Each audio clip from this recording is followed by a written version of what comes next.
as we were discussing before we recorded, I'm having such a great time playing Halo, and at the same time remembering my youth of when I was 13, 14 years old and throwing my controller across the room. I haven't done it because I'm an adult now. It's but funny though. Oh, you must have done it. I don't believe you. I remembered why I Have wanted you to felt do the it. controller start? Have you felt your hand raise as you're about to I break do, down? I do catch this, yourself. I pick it up and I just go, Isn't it amazing though? Because you turn, like, I downloaded Halo Infinite multiplayer last week, and Same. you're immediate as soon as that music starts, you're immediately transported back to like 2004, 2005 to your like teenage, early 20s heyday. It kicks in and you do this. The nostalgia. Oh yeah, the blood rushes. Yeah, and then you jump into your first online game and you get absolutely bossed by a load of like 15-year-olds, and you're like, oh, I remember why I stopped playing first-person shooters now. Just like just mega nerds who stay home all day and play Halo, just beating up on you guys. It's the guys that are still playing Halo 3 now joining in. There's and unofficial like, servers, and they've been going. But as we were saying, there's cross-platform play now, so you've got people playing on Xbox controllers like me, playing against people on keyboard and mouse, which just seems like a slightly unfair advantage. Just so I can keyboard and mouse you guys. I think were you in our game? No, I don't think you were, Simon. We had when we did the I don't know, actually you weren't. We did a custom 4v4 because we had 8 players, and we all just turned around very quickly and went, we need to stop doing this because we've literally got enough for a big team battle. And just going, all we're doing is joined you after that for the big team battle, yeah. Oh, did you? Oh, we were sitting there going, I'm falling out with people over this. We need to be on the same team now. We do. We need to stop killing each other. Your friends. And in hearing my friend Steve going, melted. You're like, oh. Apparently, dying to me is like dying twice. Apparently, yeah. If I kill someone, they're like, I've died twice. Ultimate disrespect. Yeah, I've died in real life. Die in the game, die in real life, and in real life. And Hamish did it to me. Yeah, that's it. See, this is what we get up to when we don't have any competitive play to go and mess around. Yeah, isn't it? I haven't been playing this game. I've just been playing Dark Souls constantly. Have you? For the last couple of weeks. That's which one? Interesting. I played all 3 of them within the course of the last 2 weeks. Yeah. What? You completed them? I didn't. I completed 2, and I did I that's just the game I go back to. Did you just speedrun it or something? I don't speedrun it, but I play it like try and do something weird. Like I did one of the first game where you don't level up. That was pretty sweet. Oh, like that was pretty fun. Just make it as hard as possible. Oh yeah, because you play it like I played it through so many times. You kind of have to just be like, how do I make this interesting? But the game's so good. Yeah, is it like playing Azalea? Yeah, it's like the playing video Azalea game in a tournament. And the new one's coming out in February next year, which is Elden Ring. It's amazing. So I'm preparing for that. I'm in this position when Elden Ring comes out. I'm kind of like, oh, it's coming out at the same time as Everfest. Yeah, I know. I hope there's no competitive tournaments coming up because I'm going to have a really hard time getting ready for it because Everfest is going to take pretty much most of my Well, I'm hoping it will be a thing where I could like take off like a long weekend and spend like Thursday, Friday playing Elden Ring, and then do a release tournament on Saturday and Sunday. That would be pretty sweet. But then I might just not go to the. So this is the Flesh and Blood podcast where we're like, well, actually, I might just play video games instead. So you can tell this is a very good game when you've got 3 dedicated Flesh and Blood guys going. Oh, but this is really good. Yeah. Legend Store and Studios seem to know when all of my family's major birthdays are because Everfest releases on my daughter's 6th birthday. When's that, Simon? My son's early birthday's February. also. Yeah. Early February. Well, the rescheduled date for the calling is around my son's birthday. So which is also around my birthday. But looking at the recent COVID variant, it doesn't look like there's going to be much international travel. South Equator. They've just had 13 people turn up in the Netherlands. Yeah, 3 cases in the UK as well. With the new variant, yeah. Oh, I know he'll come over here in lickety split, but it's already here. It's what? It's already here. There's 3 cases been confirmed in the UK already. Yeah. So good luck with the international flesh and blood scene in 2022. Didn't they shut down all flights from Africa to here? But it doesn't. It's so silly. It doesn't matter because they'll just go. All right, we'll go France. Before we go down this road of negativity, Hamish, what are you drinking tonight? Oh, we're gonna kick in. We're going straight in. Okay. No, I mean this is about normal time. Yeah, right, that's good. It's good. Yeah. So I've got an imported. Singer. Oh yes, Singer's good beer. Straight from South Africa. So we have got we've got a new variant of. No, I'm only joking. It's Thailand. I'm pretty sure that's not from South Africa. No, it's not. You South never know Africa. though. Maybe that's where they bottle it. Yeah, that's it in Thailand. Yeah. Thailand sends it all the way to South Africa so we can give everyone in co-op the new variants. Yeah. So I've got a Singer. What have you, Simon? What are you on? This evening, I've gone back to the Old Faithful because it's all I could find in the garage, and I couldn't be bothered to go out in the snow today. So I've got some Brewdog Punk IPA. Oh, classic! So the Brewdog only ever shows up when you can't be bothered. Yeah. Although I will go back a little bit because in episode 1, you said that you homebrewed your own beer. And every time I keep thinking, Simon's gone back into the garage, is it going to be this homebrew beer? And it's...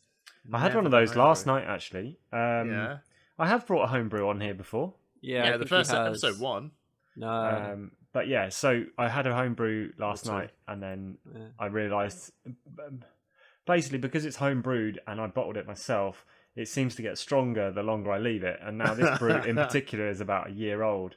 And it's absolutely mind-blowing, literally. It's great. It tastes nice, but one 750ml bottle later, and you're well on your way. Yeah. We said that like I remember that time we said you're going to hand us over these beers, and we've met up about 2-3 times now. Still haven't seen this beer. Yeah. No, you just need to remind me next time, don't you? All right, we will, and then we'll all have one live. If we I ever think get it a could chance kill to do me. it live. I legit think it could kill me. It's not that strong. I'm a slight boy. It's like these strong ones. They really knock me out. You are a very. Are we still talking about beers? Yeah. Dan, what are you drinking? All right, so I've got my pre-podcast beer. I'm going to put to one side. You're still finishing that off? Yeah. Well, that's I've got 2. I got my pre-pod. So, because you might have noticed, we complain about not getting to the beer section quick enough because we want to start drinking a beer. So I've decided I'm just going to buy 2 beers. That's cheating, one dude. while we do the pre-bit. So my pre one is a 4 pure citrus IPA. All right. But my podcast beer is a Camden Town Brewery ice cream beer. Oh, ice cream lager. Is that from the same guys who did Hell's Lager? I believe so. It's Camden Brewery. That's why I almost called it Camden House. Apparently it's ice cream flavoured, so I'm going to give that a go. So banana just went everywhere. Did you see that? Yeah, did you see that go all over the... Literally came out like ice cream. I know. Ooh. So you went banana last episode, ice cream this episode. That does not look like the face good. of a man that enjoys his beer. No, this one's actually good. The last one was not great. Really banana-y. This one's okay, actually. It doesn't really taste much like ice cream, which is better, I think. Oh, yeah. He opened it up and it's just... I tried a McDonald's peach Melba pale ale the other day, and it was probably a bit like your banana one, Dan, where like the peachy, it was too artificial peach. Like, that's the issue, isn't it? A couple of sips in and you're like, no, I'm done. I just want real banana in my beer. I don't want this fake shit. Well, just pour a doesn't taste like pie and put a banana in it. Pour a banana. Pour a banana and stick a beer in it, and you'll be done. Job's banana done. smoothie plus beer. Done. Yeah.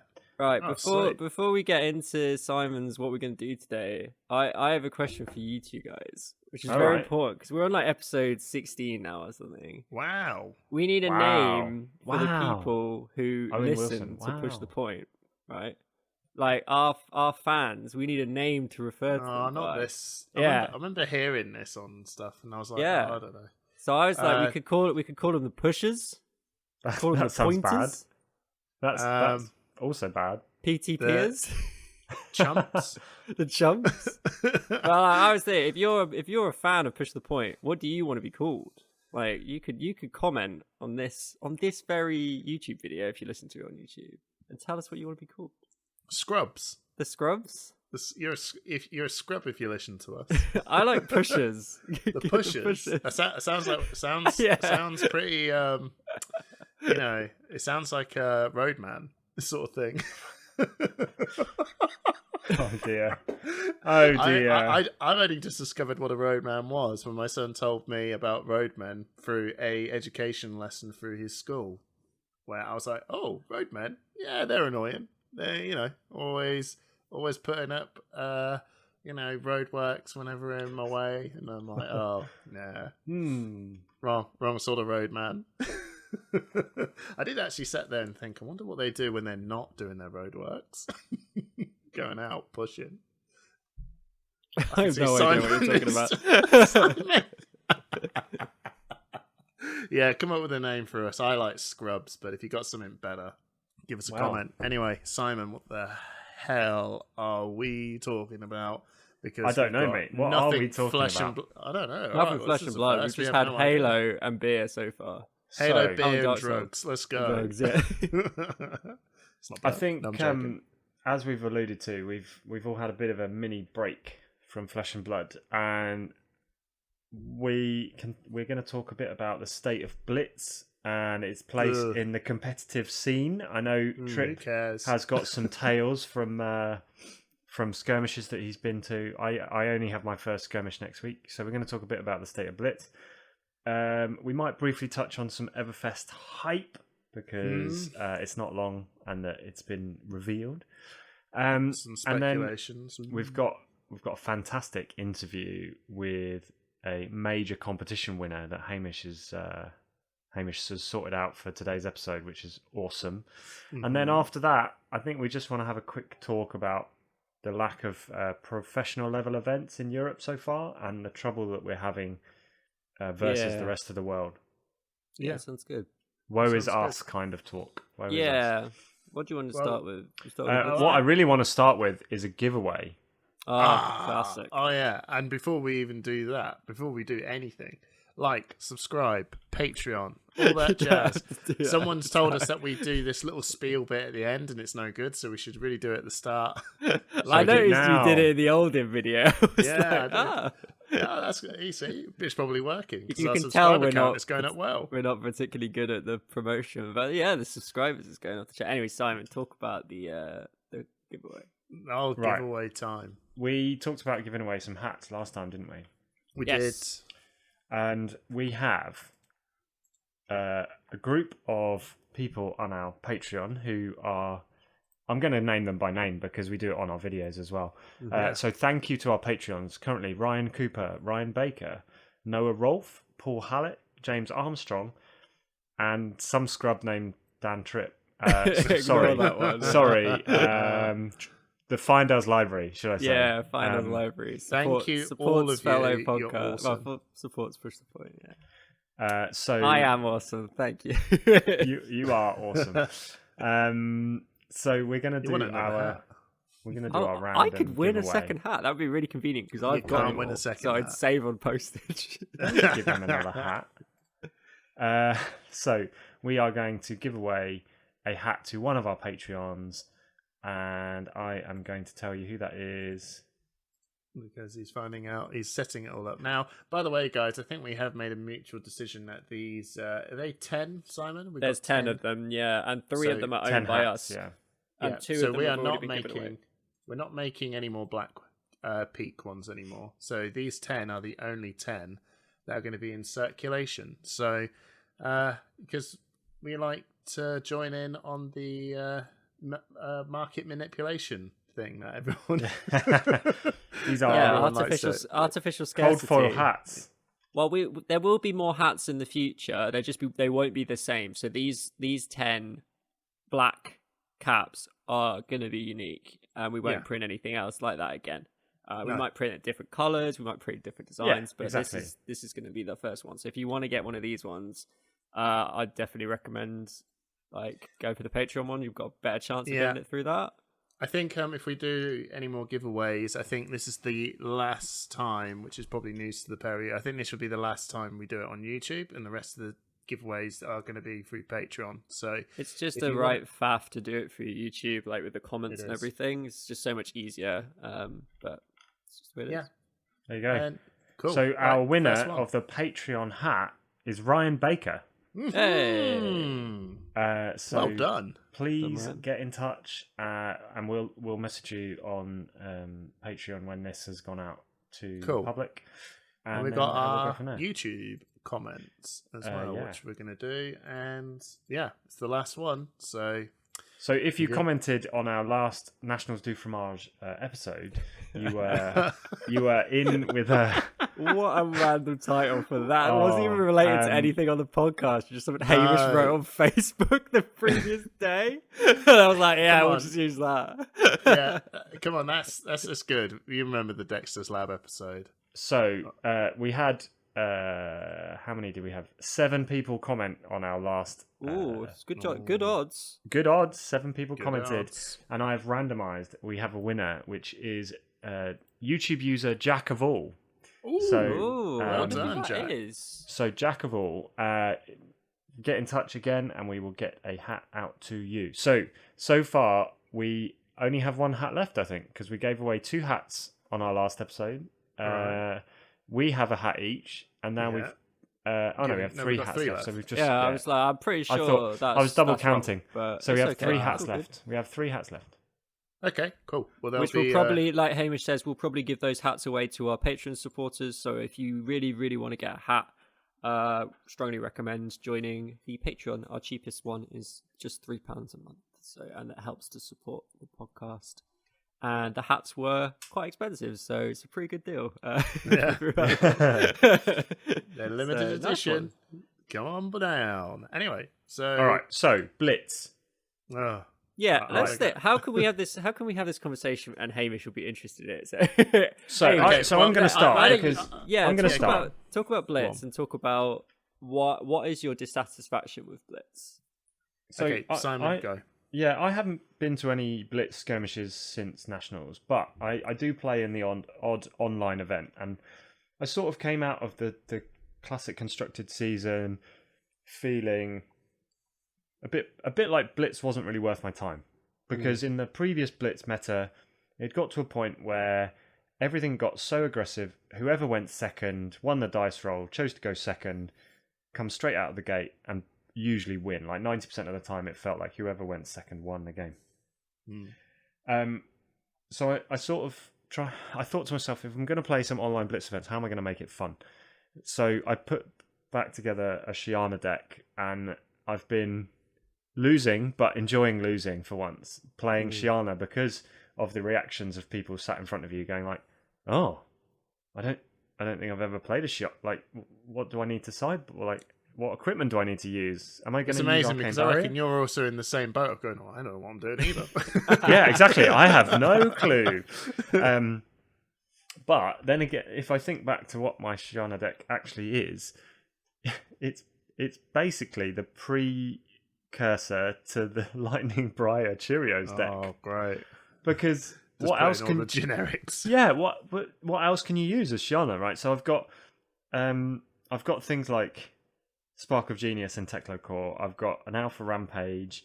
I've got some Lessons in Lava and a few other specialist cards. And then I've just got like Scar for a Scar, Life for a Life, Snatch. Like all the generic zero cost go agains are in there. And it is basically what Lightning Briar has evolved into. But I had it in Shiana like 9 months ago. And it's fun, but it's horrible. It doesn't win. No. To be honest, just in that moment, it did make me just sort of think, what would I actually, just in the deck building process of it. My brain just has this little giggle of going, what specialization cards would I put in? And then I remember it's Blitz, and I go, I don't care. I'm going to go back and play Halo. It's true, though, because you can look at all the specialization cards, and you could go with Cripple and Crush, or you can go with Arknight Ascendancy. Yeah, but these are expensive cards, and I'm not running any blues, so it's weird. Like, depending on who you play, because if you play a Briar, you get to make embodiments. If you play Viscerai, you get to make rune chants because all your cards turn into Runeblade cards, and therefore you make a rune chant every time you play. Blah blah. She doesn't have anything. She's just a blank slate. It's just a blank slate.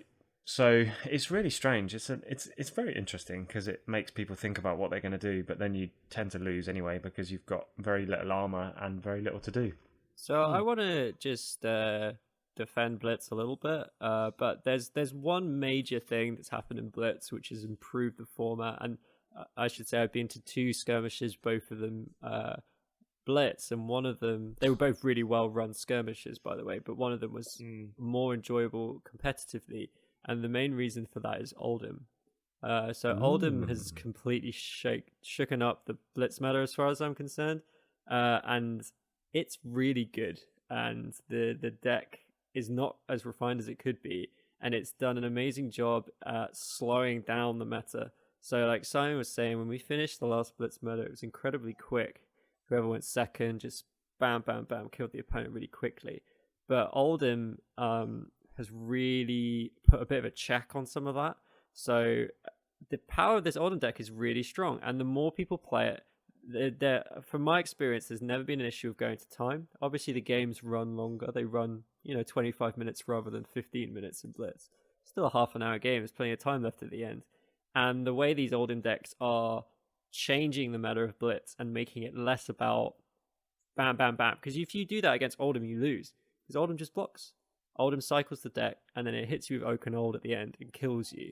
So if you go into it with that attitude, you're going to lose. And we saw this at the Rule Zero skirmish in London, which was that there was tons of Oldham all over the place, and they were doing really well. We had an Oldham in the top 8, piloted by Stilfer, another content creator, went out in the top 8, but he plays that deck so well, and and a lot of people are picking it up. I don't think Blitz is the best competitive format by any means, but it was really suffering from what Simon was saying about aggro. And we saw it a bit when we started CC with our nationals. We see the aggro came in, and what did we see? We see Oldham come in. We've just done a deck tech on Oldham, showing how you can beat these aggro decks. And the same thing is happening in Blitz. And I do think it's good, because Blitz as a format, like, it's probably the first format you're going to play when you come into Flesh and Blood for the first time. It's a good gateway to the game. It is. I agree with that. Like, I'm not going to argue about Blitz's position in what it brings to the community and it's how it's a gateway. Yeah, exactly. For I've always been someone that says that if you're going to start this game up, join in a Blitz match or an event, or use that as a gateway to get you more into the game. I suppose really when I'm doing my and my grumbles and stuff like that, it's because I'm, I suppose if you listen to me, just ignore that bit, because I think as a new grumpy player, old man, is what he's saying. Oh yeah, I have zero interest in it, because I've dipped my toe into the CC side of the game, which is, I feel, is the main part of the whole game. And yeah, you're correct. I can't step away from that. It's like, when you really get into something and then they go, okay, well, that's all done now. Do you want to go back to this, very loose, very broken one-sided meta, which I know you've defended your Oldham bit, but I am going to retort and say, I don't think anyone has played Dustblade Chain.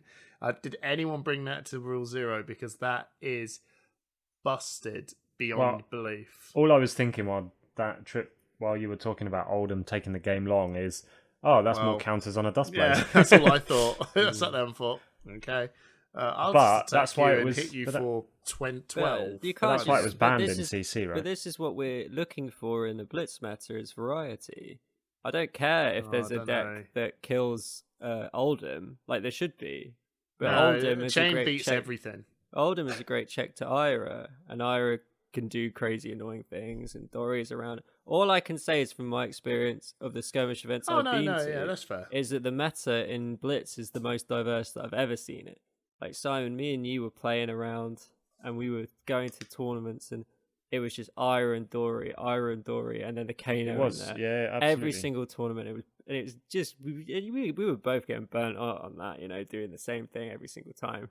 And we were staunch Ira players, still farming right? the XP. Absolutely, but yeah. I just think that these days I go to a Blitz tournament and I'm seeing Lexies. I saw John Ho playing a snapshot Lexi and Blitz getting into the top 8. I see Fyendal playing this Oldham deck getting into the top 8. I see Darren taking Kasai and winning the whole event.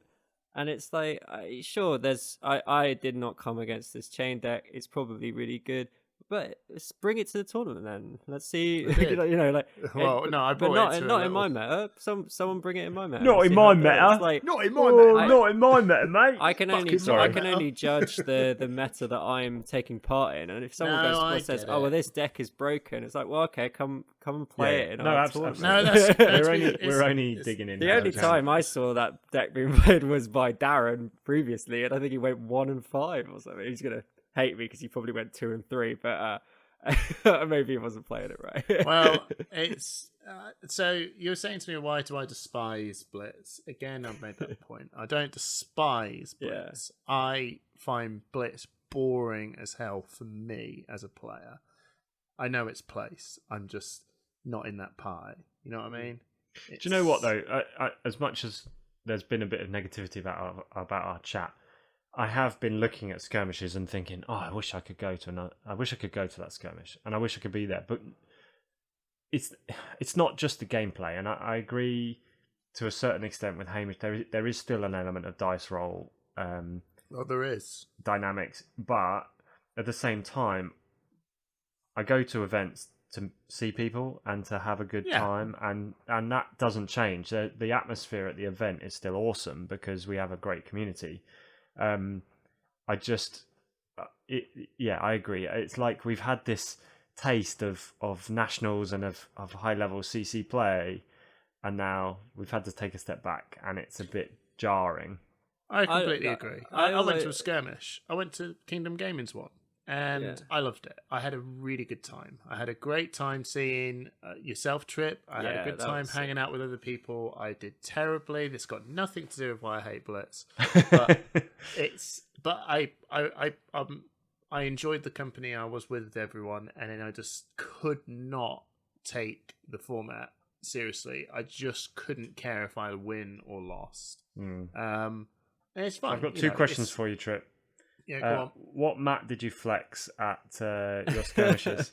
Well, I always play the exude confidence mat because I always exude confidence whenever I play, and also that mat is fire. And also, I also wore my push the point hat, and I did get said by someone that it was like that it was tough going up against me because I was wearing the podcast hat, and it's like that added.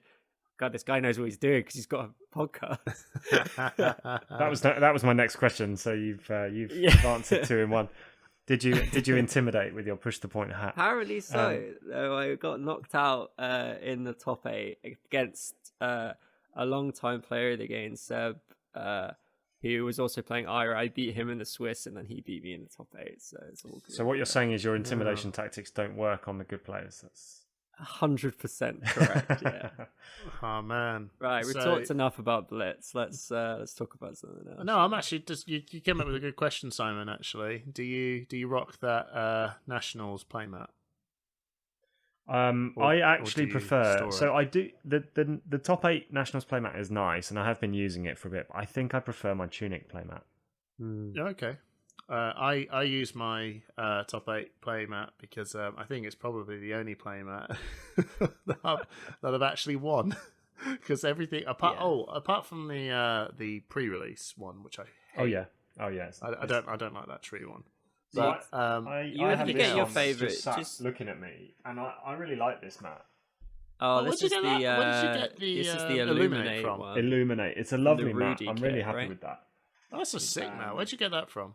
That's the Rudy kit that I happened to come across once. Look, and he's put it in that little massive playmat sleeve that we ripped on ages ago. I know. I'm still waiting for you to drill it into the wall.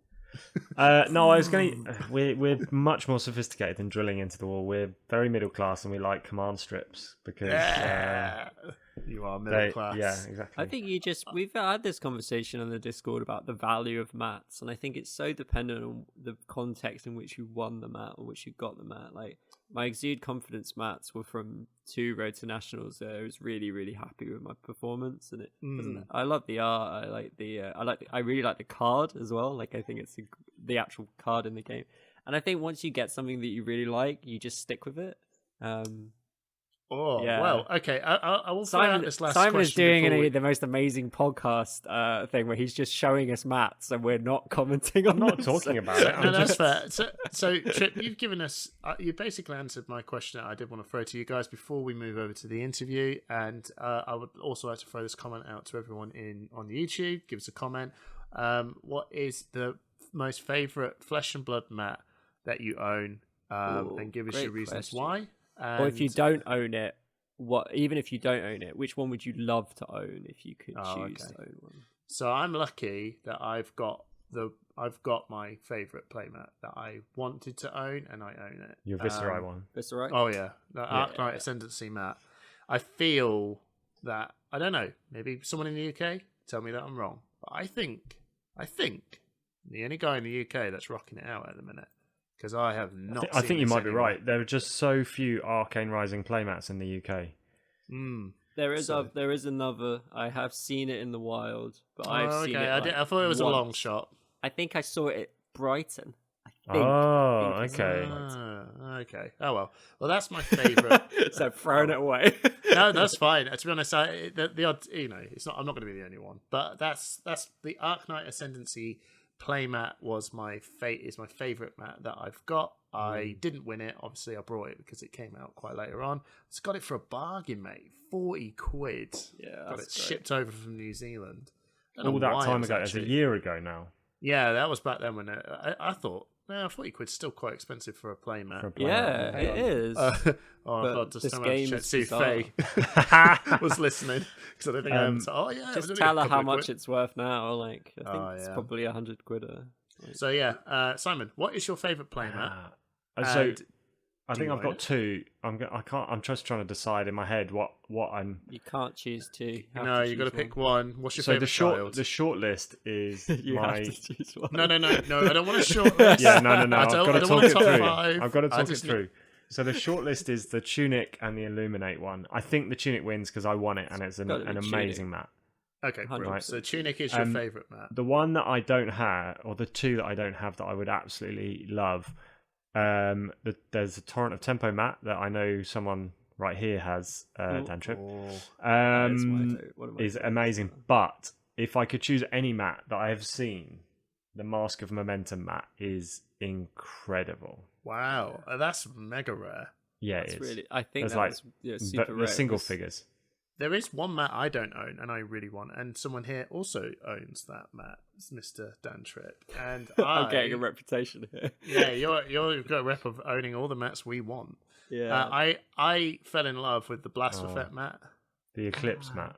No, the Blasphephet. Oh God! Oh no, God! Because Dan also has an Eclipse mat now as well. Oh my God! I played a lot of games, guys. I play a lot of tournaments. I take that back. Blasphephet is really cool. I seriously love that Eclipse mat to death because it's got such an homage to the Berserk series that I really like, and I'm a massive Berserk fan.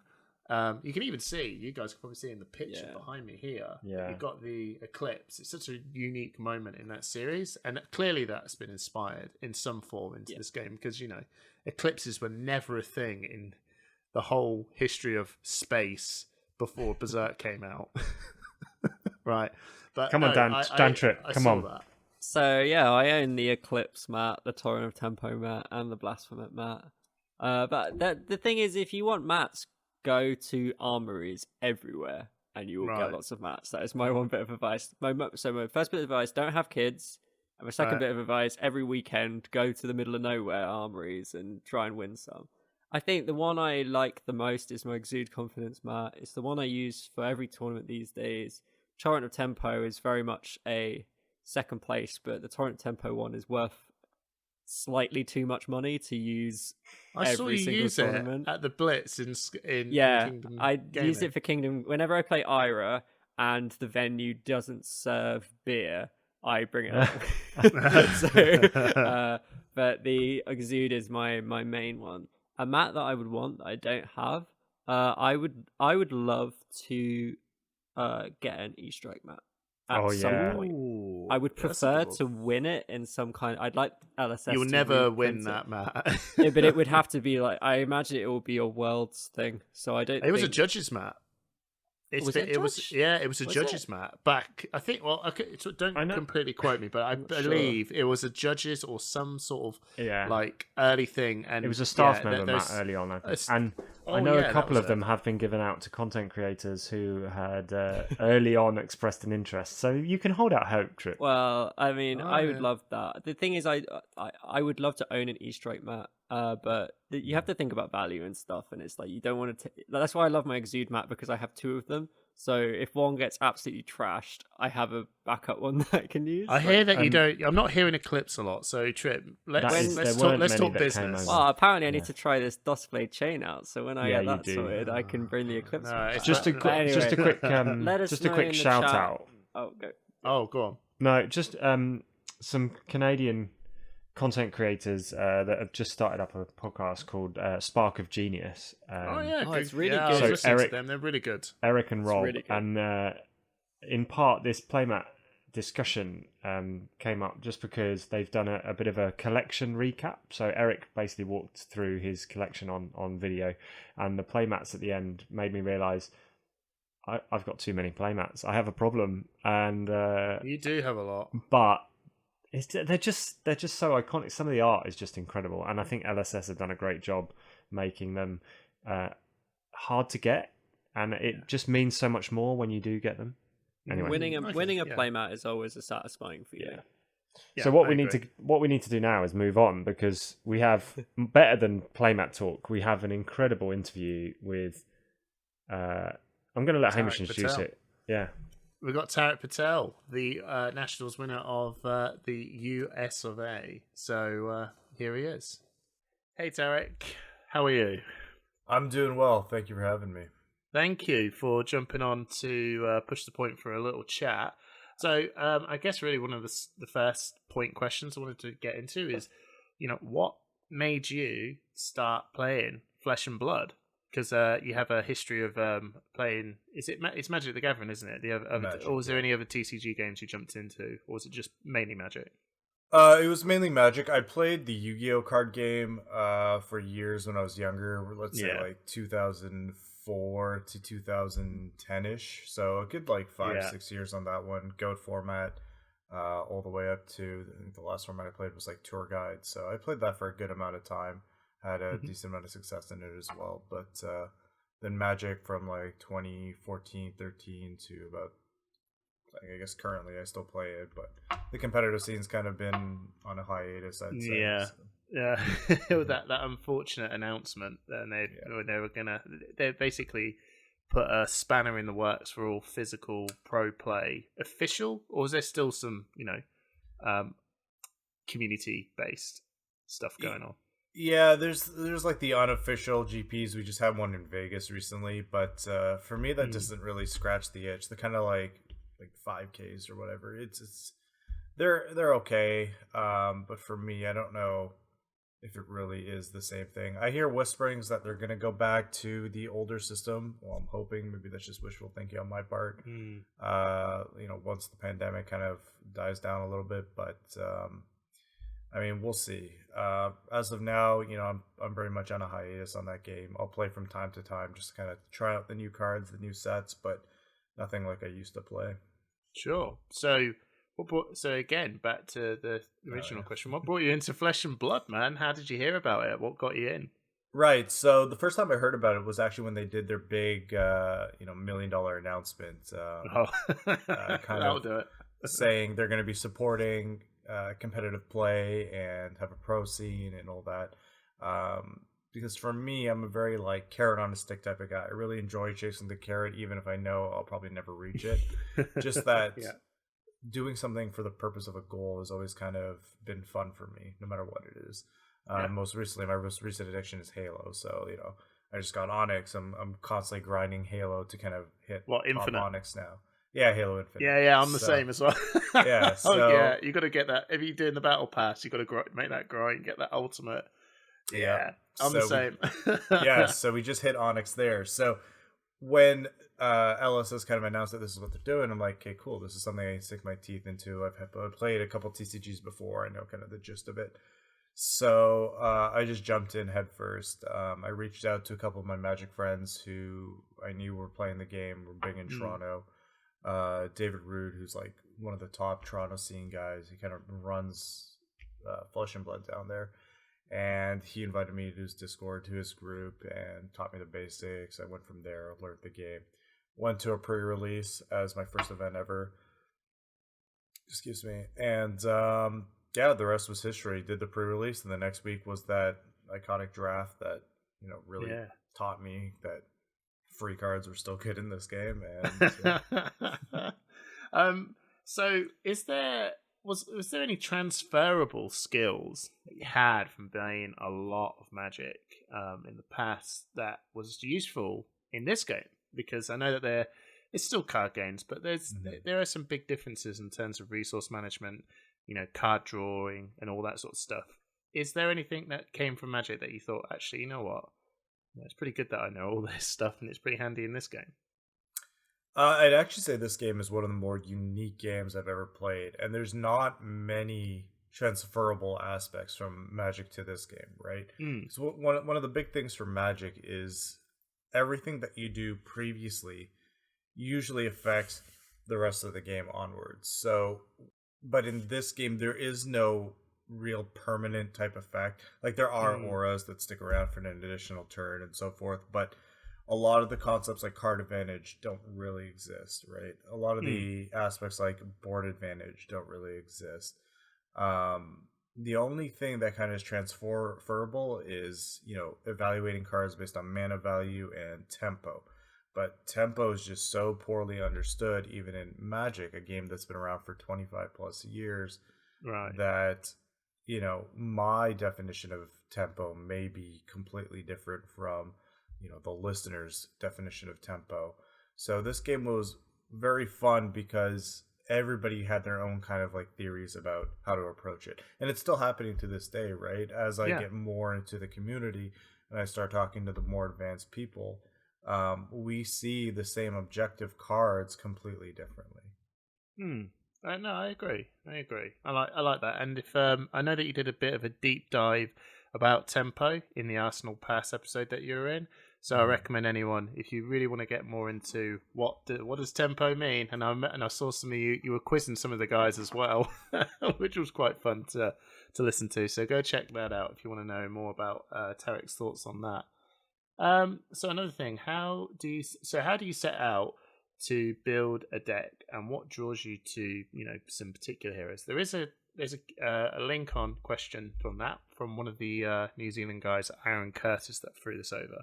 So we'll start off. How do you start off with building a deck, really? I suppose this is still relatively new to you, with Tales of Aria just being out. Right. So even in Magic, I'm going to kind of pull back a little bit to answer this question. But I think one of the most important things somebody can have is just a large knowledge to kind of draw on, a knowledge, like an experience to draw on. So even in Magic, if I saw a new deck that I'd never played before, I would simply play it. Even if I didn't think it was particularly good, I would jam, at least 20 or so games just to kind of understand what it would do. And even if nothing comes from it, but like a single idea or a single play pattern, you've at least learned something that then you can hopefully apply to a future. So for me, it starts with just simply playing every deck and kind of understanding the very basics of how every deck functions. And then from there, you kind of have an idea of how the metagame works, right? If you imagine a normal distribution of every deck and it's equally represented, you kind of have an idea of how the tournament will kind of play out and what decks will rise and which decks will fall. So the first thing I always try and do is, imagine a normally distributed tournament, and if that were the case, what decks would go to the top. And that usually ends up what ends up being the metagame, right? People kind of gravitate towards the decks that win more and so forth. And then within that, there's usually only a handful of decks that kind of produce the winners metagame or the emerging metagame, and then you go from there, and you have to kind of pick your spot as to like, do I want to be like right now, for example, like there's Briar, there's Oldham, in my opinion, there's like Viscerai and the other decks in between. So it's kind of like, do you want to be an aggro deck like Chain and Briar, or do you want to be a control deck like Bravo and Oldham, or do you want to be more of a combo element deck like Viscerai? And once that winner's metagame emerges, then you kind of pick your spot into which deck I want to be. In terms of building a deck, like if you're trying to come up with a novel deck itself, sorry, maybe I'm getting away from the question. It's hard. You're good. It's hard to say. So if you want to make a completely new deck, having that baseline knowledge repertoire is so crucial, because when a new card comes out, you could possibly miss it if you don't know a certain card interacts with a certain deck this way. So some of it is maybe just a lot of work that you have to put in beforehand, and then getting lucky and remembering like this card probably goes well with this deck, taking the time to test it and so forth. Yeah. I mean, so the follow-on thing I've got from Aaron Curtis is one of the, he's a very, very good player from New Zealand. And he asks, is there any sort of emotional connection that you've had with Flesh and Blood? Like, is there a hero that you sort of looked at? Because some people address these things sort of differently. So I know that I came in and I really, really like Viscerai. He was the first hero that I saw. And I'm like, right, I want to connect. I really want to get his collection. I just love all the stuff about this hero. Is there anything that you've managed to hook onto with Flesh and Blood that is like, you know what, I'm more invested into this than I may have thought I was. I really, really like this little bit. In an emotional connection way. No, I don't think so. And I'm going to say it's probably because I spent years and years and years trying to rid myself of those biases. So to answer that question in a long-winded way, when I started first playing Magic, I really enjoyed decks that would have more play to them, right? Like your blue, your counterspell decks, your this, your that. And what I often found was I would pick decks with objectively lower win percentages due to personal biases, because I felt like I had more control of the game, but that really was just kind of a fallacy, right? I would have all this control of the game just to end up at a spot that could be worse than a mono red aggro deck or a barbers deck or something. Like even if I played the blue deck to perfection, I could only have like a 65% win record no matter what. Whereas if I just played the red deck, I'd have like a 70% win record. So over years and years and years of playing trading card games, I think like I've really worked to eliminate those biases. So when I'm picking a deck or looking at a game, I kind of look at it in terms of first principles rather than face value and art and stuff. And I know it's kind of a boring way to kind of look at it, in a very scientific way to kind of break it down. I can suck a lot of the everyone's the fun got their aspect. ways, man. Yeah, so I kind of tend to break it down into, fundamentals. Like for example, I value Go Again as an extra card. So I have this whole thing, and I'm in the works of writing an article right now where I explain kind of my thoughts on what the first principles of the game are.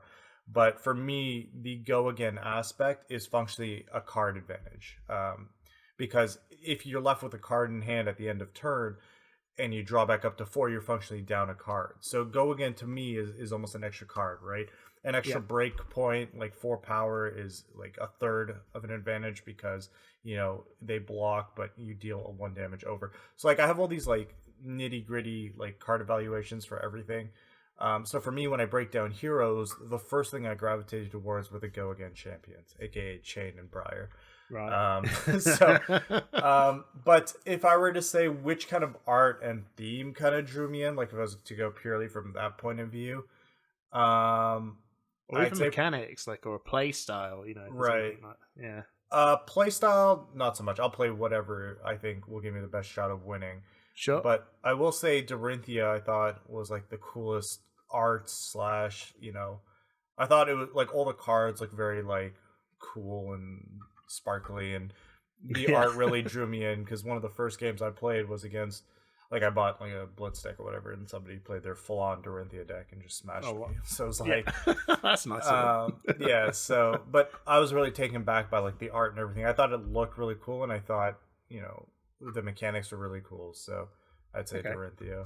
But I'll ask one more, and then I'll do. I'll ask 2 more. I've got one more regarding UK Nats, and then I'll give you one final question. So UK Nationals, do you think the UK Nats did make an impact on the USA Nats? Oh, 100%. So when the deck first previewed at, was it Cincinnati, the ProQuest, that was the first time kind of anybody kind of wrapped their minds around what the deck was, how to play against it. And then from then until UK Nationals, the discourse at the time was, is this deck real? You know, you could easily just fatigue it with Bravo. It has this problem, it has that problem. But UK Nationals kind of put the question out of everybody's mind that said, kind of, this is the deck. And all the credit in the world that goes to Matt Folks. You know, he put in a lot of work himself to get 15-0. I know there was all that controversy around it. I'm not going to comment on that. No, we don't know. It's been and gone. But you know, I did make a point about you can't just win with CC. So he put in all that work with that Briar deck. He went 6-0 in draft. You know, that's something else. But yeah. So, so when he kind of 15-0'd, it kind of removed all doubt from people's minds that, like, yes, this is a real deck. And that's why I think many people felt comfortable jumping into US Nationals with it, because, you know, I know my friend of mine, Craig Krempel's old Magic player, talking to him about his experience with the deck was interesting, because he'd first seen the deck through Higashi's list that topped the ProQuest at Cincinnati. And I think at the time, I don't remember what deck he was on, maybe Chain or something like that. But they immediately started testing the deck versus all the decks that they were testing in their group. And it was just beating them, like, hands down. And they're like, okay, we're going to make the switch. And then when Matt 15-0'd, it, like, solidified it in their mind. And they kind of made, like, one or two changes here and there. But for them, it was, like, very pivotal, where he was kind of mentioning if they picked up the deck maybe only after UK Nationals, it might not have been a possibility, right? Because UK Nationals happened the weekend before US Nationals, with US Nationals happening on Friday and the deck list not even being released until Tuesday, Wednesday, I forget what day it was. It only really gave you a day or two to, one, know the list perfectly, and then two, not really test it, because you'd have to reverse engineer it from streams and this and that. So I think it had a huge impact on US Nationals, both Higashi topping and then Matt Folks kind of solidifying that this deck was really, really good. Awesome. It was a wild moment when because when Higashi came and got that top four, I do remember us looking at it going, what is this? It's like this hyper aggro. I'm sure, you know, it was one of those things where it's like, it's the US doing the US, you know, it's another Dorinthia Axe win.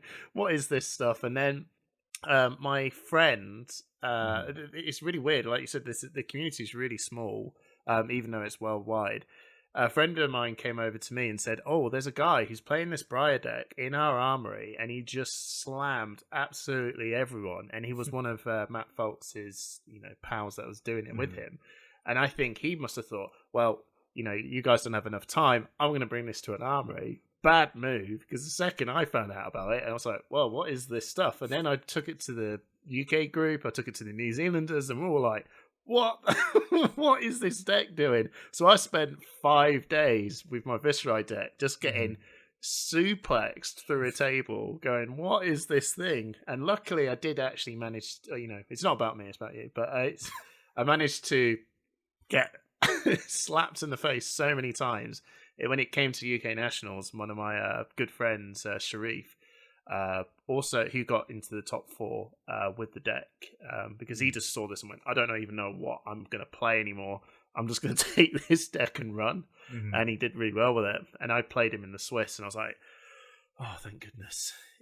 All these reps, because I'm telling you now, if no one knew about this would have been free. Like, it was free it felt free for Matt anyway, and I imagine it would have been even more free for yourself. If just no one even knew about it. But that was taking a lot of slaps from that deck, and it all started from one silly guy taking it to an armory, and and it just goes everywhere. I'll give you one last one, and then I'll leave you in peace. So, what is your next goal for Flesh and Blood? And I can probably imagine it's going to be winning as many of the pro events as you can. Yeah, it's so whenever LSS gets around to announcing what comes next in 2022, I'll have a better answer for you. But next is obviously Worlds or the Pro Tour. So I'll be focusing on that. With EverQuest coming out, I'm hoping it shapes up the metagame quite a bit.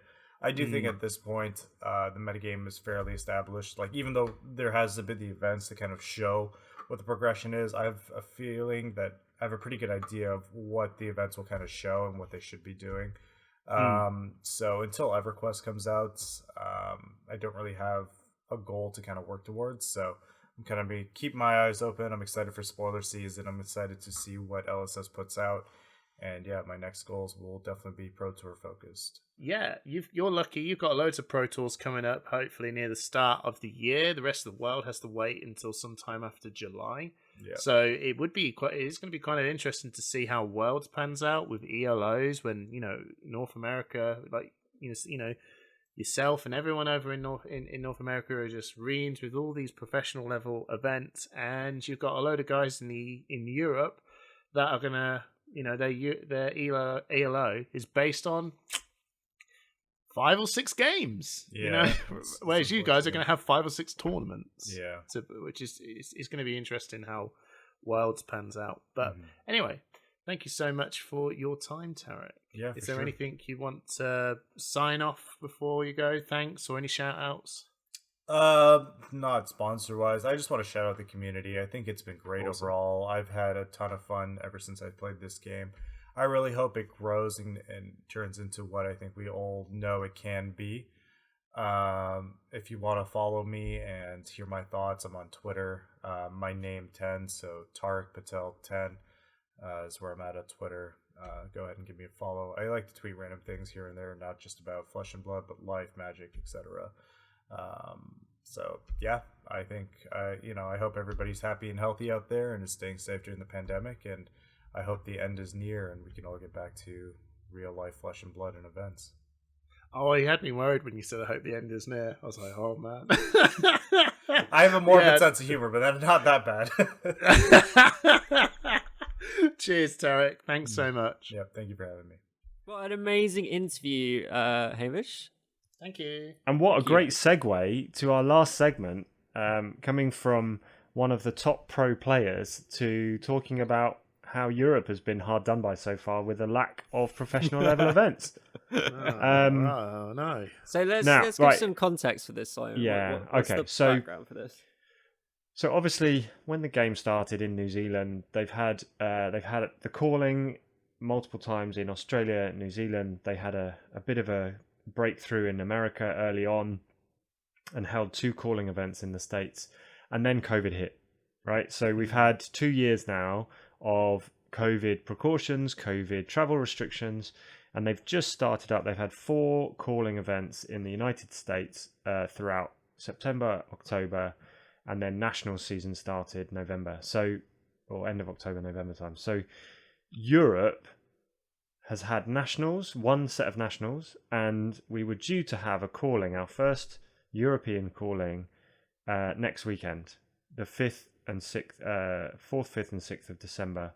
However, the Netherlands has now gone into lockdown or partial lockdown again due to COVID, and it looks like, although they've booked a date in mid-January to have it at the conference, same event centre, it looks like that may now be in jeopardy because of further COVID issues. So there are good reasons for why we haven't had professional level events in Europe, but it does feel like with the announcement that Worlds is going to take place in November or quarter 4 2022, which is only a year away now, it does feel like European players who want to aspire to that level of the Pro Tour and of Worlds are going to be 1 or 2, if not more, steps behind our colleagues in the US and in the Asia Pacific region, because they've already got multiple events under their belts. They've got ELO ratings that actually make sense because they've played more than 5 or 6 games, and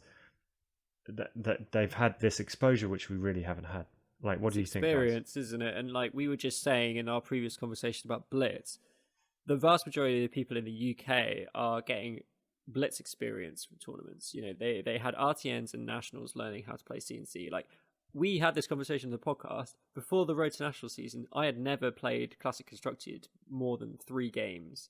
And if we don't have these competitive level events in Classic Constructed, which, as Hamish was saying, is the premier format of the game, I completely agree. I think most of this audience would agree that is the format of Flesh and Blood that you need to be really good in.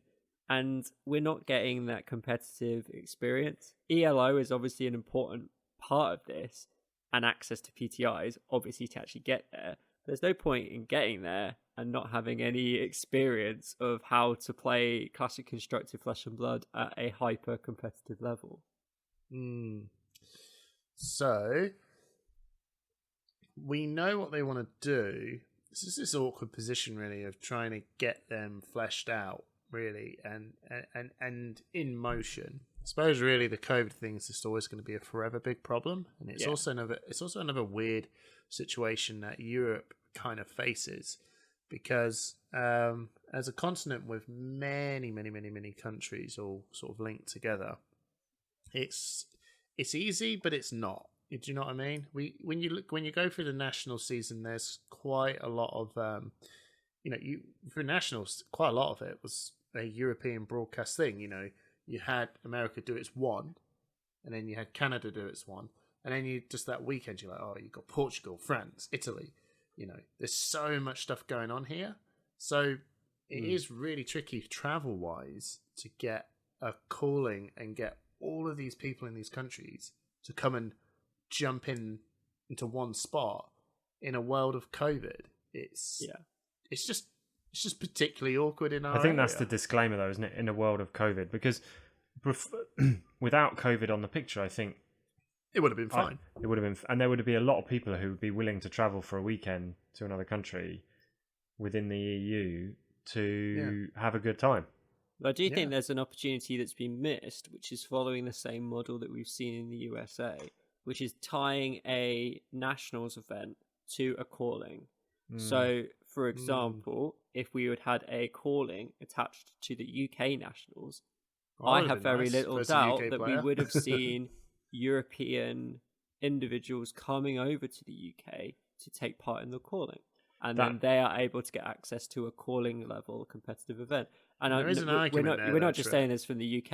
It could have been any of the major nationals, which I believe was the UK, Germany, Poland, France. Got a double day.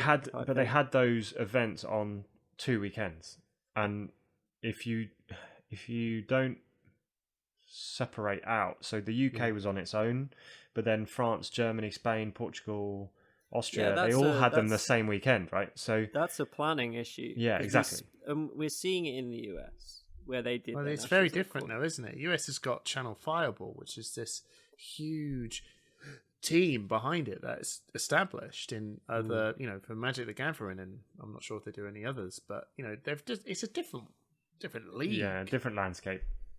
I think so. I think we could say, like, we want to see what effectively we want to see is more callings in Europe. And we've seen the situation that we're in as individuals in the UK and individuals in Europe is you're looking across the ocean and you're seeing 4 callings that have already taken place, and you're like, where is our calling? Why did we not get one at the same time as those 4, for example? Why did we wait until December for that to happen? And like, obviously in hindsight, if it wasn't for COVID, we probably wouldn't be having this conversation, because I'd be going to Utrecht in 5 days' time and having a great time. Well, you may have also been to the States if it weren't for COVID, right? I 100% would have considered getting permission to go to the US to take part in the calling. Yeah, well, I would 100% would have got. I would have 100% been getting permission. I would have sought permission, and I would have had it denied. I would 100% be seeking permission. But you're I'm not sure.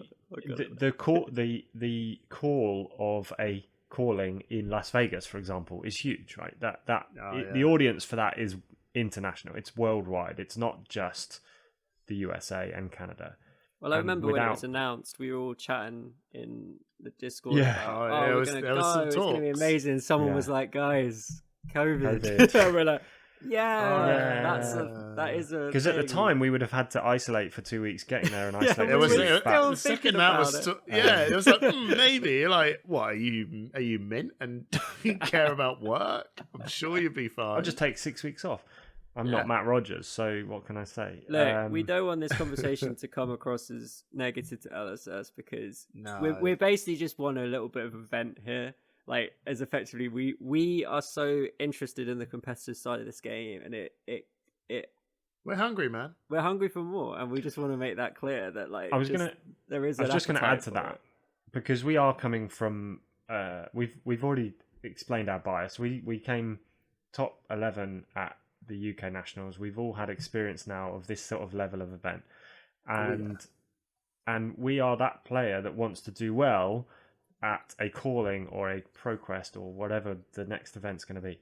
That being said, not all of our listeners are going to be interested in high level play, but I think the calling is that level of event that bridges the two. So there are people that I think there are people that be higher. No. It's actually going to be. Sorry. That's not what I meant. So that it is a higher level of event, but it encourages people who maybe have got skirmish and ProQuest level experience to go and test the waters of the next level up. Okay, yeah, I agree. Because of the event. It's a festival of flesh and blood. It's an opportunity, even if you don't consider yourself to be a competitive player. There's going to be things like artist stands. There's going to be people there, like personalities. There's going to be side events. The side events for the calling Utrecht were huge. Yeah. Like, you can do all this like shapeshifter stuff, which sounds like the last thing I want to do, but I understand that people really like the alternative format stuff. And you can go and you could make a weekend out of it without playing in the actual main event at all. Or even playing in the main event, scrubbing out after a few rounds and then going to find out what else is going on. So which you couldn't really do it now. There's a lot more that attracts people. I never really thought of it that way because, again, I'm just a that's our player. own biases, isn't it? Yeah. No, but I think that's awesome. You know, it is. I think the best way you described it is a festival. Yeah. And maybe, we would love to see more calling events over in Europe. Just to, like for example, me and Simon, we can't get ourselves over to Utrecht. Just family life commitments and everything else. It just makes everything difficult. But that's like the only one, and it's really FOMO kicks in so hard to go. Oh my god, it makes you feel like this is the only one. But if there was like, oh no, there's like 3 or 4 on the way, you're like, okay, cool. I can skip this. I'm gonna prepare for the next one. I want that. I want to be ready for the next one. And my impression of the audience of Flesh and Blood, which I'm sure LSS have got stats on this that are much better than what I know, but it feels like a game played by older individuals with family commitments, much more so than other trading card games that I've seen people play. Like, the audience is older, just like you guys. You have commitments. Believe it or not, I have commitments too, even though I don't have a kid. Your commitment is deciding which brunch you're going to attend to. I normally go. I did both. Which bottomless brunch? Which bottomless brunch am I going to? But my point how is, much prosecco can I manage in the I next 12 hours? That LSS could angle things a little bit better. Like, Simon, you're always saying like skirmish season or various RTN season taking place in the summer holidays.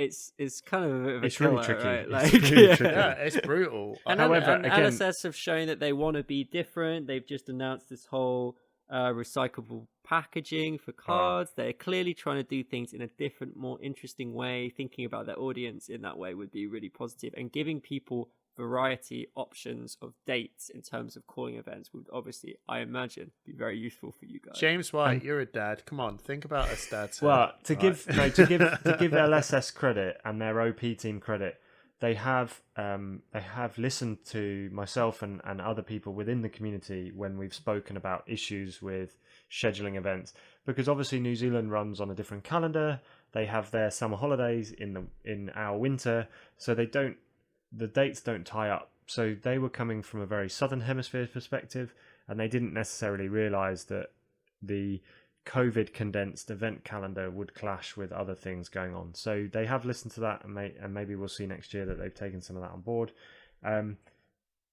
The overarching feeling is, all the way along so far, I think LSS have been willing to listen, and they've shown that they have taken things on board in all aspects, in the comprehensive rules, in event scheduling, in the way sets are released, and I think we can only hope that they continue to do that.